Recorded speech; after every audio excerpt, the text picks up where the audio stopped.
Welcome to Penrose Learning, where we make understanding easy.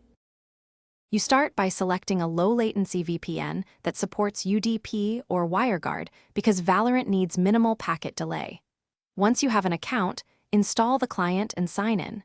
Test your internet speed and ping a nearby server to confirm baseline latency. Close Valorant and the Riot client before connecting to avoid authentication errors. This minimizes conflicts and ensures the VPN applies cleanly. When done, pick a gaming-optimized server, geographically close to the Valorant region you wish to play in.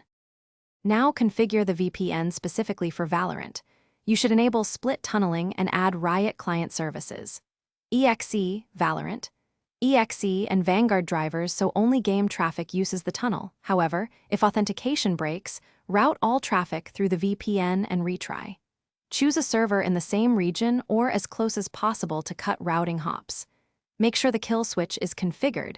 Keep it on for safety. But if Riot authentication fails, toggle it off briefly while you test, and then restore it once connected.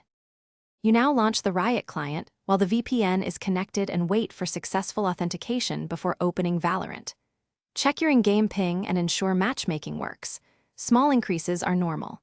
If you encounter blocks or errors, try a different nearby server, switch protocols to WireGuard or UDP, or toggle split tunneling. If Vanguard driver or launch errors appear, restart your PC and reconnect the VPN. Only reinstall Vanguard as a last resort. This sequence resolves most issues and gets you back into games quickly.